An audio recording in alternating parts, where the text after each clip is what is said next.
the USPA safety day, like push this year, the Stay Alive Practice 5. Hey, something like that. Mm-hmm. I wish I had it in front of me. It says something about doing reverse turns. Mm-hmm. I don't know what that means. Great. Okay. So reversing turns basically means I'm in a turn currently, and this turn has a problem in terms of my direction of motion, a traffic issue, or I suddenly decide I'm heading downwind, and if I don't bang it around, I'm going to drift too far downwind and not get it home. So it's a dynamic reversal of direction when you're currently in a turn. Um, Okay. right. And there's different angles on how to teach this. I wish USPA had given more a little more clarification on this, but because you can get line twist in a turn reversal really easily if you don't understand the principles. If I'm currently in a turn that is coordinated, where all my lines are loaded up, right? I didn't just sling the turn.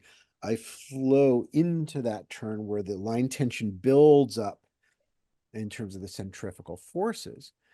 In order to reverse that turn without losing line tension and therefore the structural integrity of the parachute system, aka line twists, I need to either ease off of that turn, wait for the line load to increase again, and then reverse.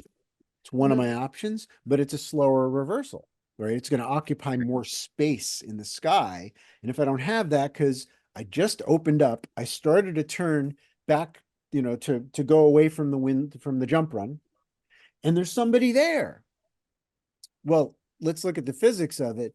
Is it less work to reverse your turn away from them or to tighten up the turn that you currently have? In most cases, it's number two.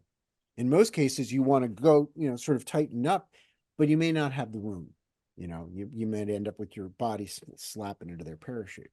So turn reversal has its time and place.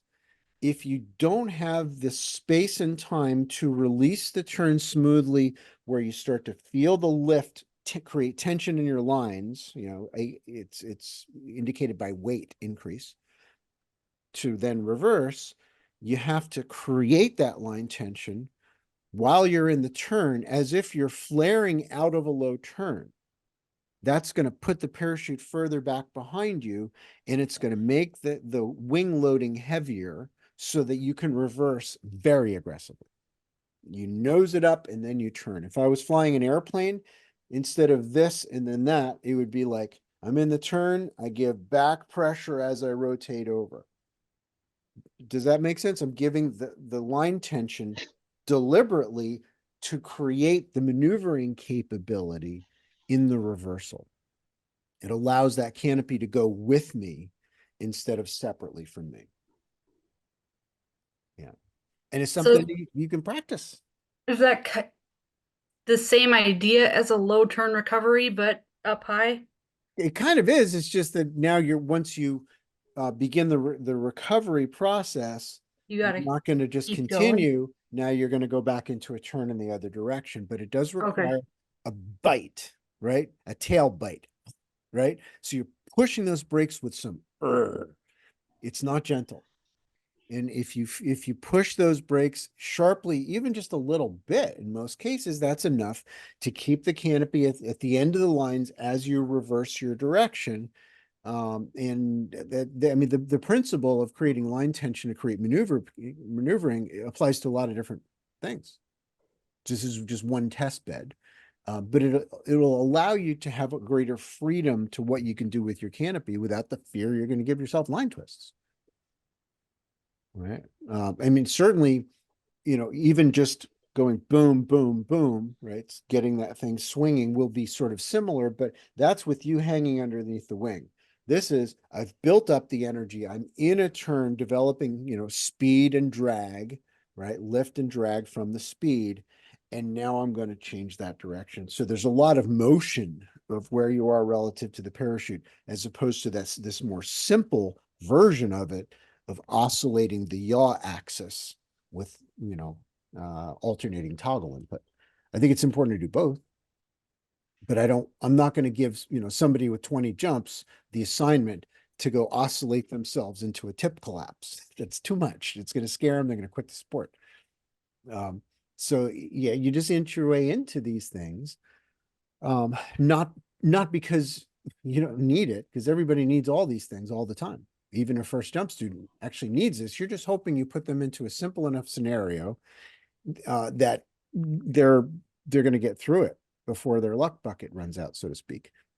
You try to give them, a good spot. You try to give them, the proper instruction and the reminding that if they're smooth in what they do, yeah, they're not likely to have any problems at all.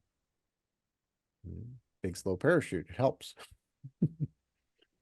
But as you get, you downsize to under 200 square foot canopies, you've got a lot more responsibility,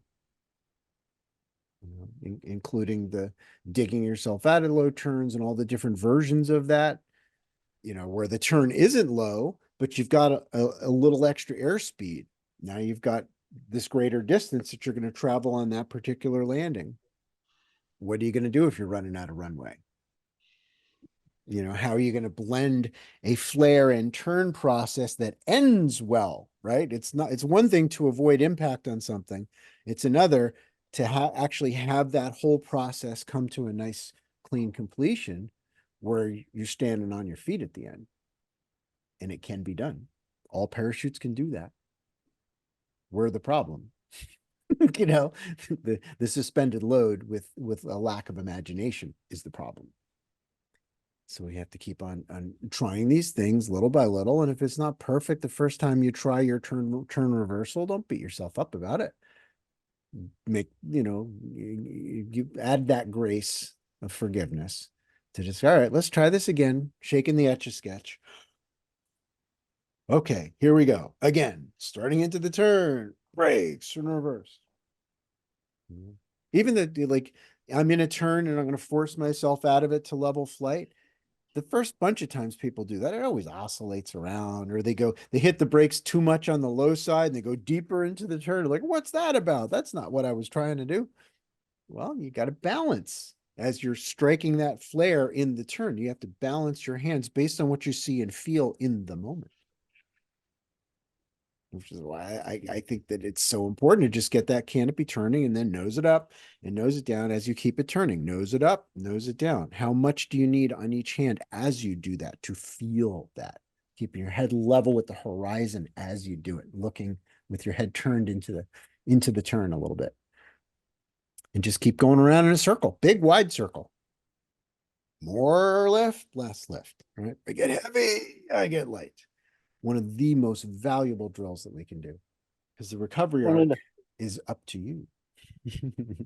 One of the things I really like to use in those, especially reverse turns, is really paying attention to that harness and leading with my harness as I come over. That's going to help keep that line tension as you come around the corner and really make it much smoother and more powerful. If you're leading with your hips and keeping your hips following with you, actually leading you slightly. Yep. I enjoy flying that way. Yep, absolutely. The body's part of the equation. We start teaching about the hands, and then you get into the full body effect of all this stuff that makes it work better. And experimenting as well with where you're sitting in the harness on the pitch axis. As you're reversing, are you doing the reverse from way back here, or are you doing it shoving forward, leaning into it? Big difference. If you try a few where you're leaning back against a reserve container, you won't like it. But that yuck feeling that you can't quite put your finger on, where you feel like you're wobbling around because you're leaning back, that's valuable information that you're not going to get as much without actually doing it. If I just tell you that that's the way it is, sure, you can avoid certain traps, but I want you to feel these things. I want you to turn wrong, at high altitude to know why right is right, so to speak. Wedging yourself forward in between those main lift webs where you're connected, right? You shove your shoulders into that a little bit and push out somewhat. You are connected to the wing and you can sense it. You can feel it across your chest strap and on the main lift webs. You can feel what's going on. And as you lean into those turns, you're actually using your shoulders as well as part of your harness input. Yeah. It ain't just pulling toggles, is it? I'm Brian Germain, and thank you for joining.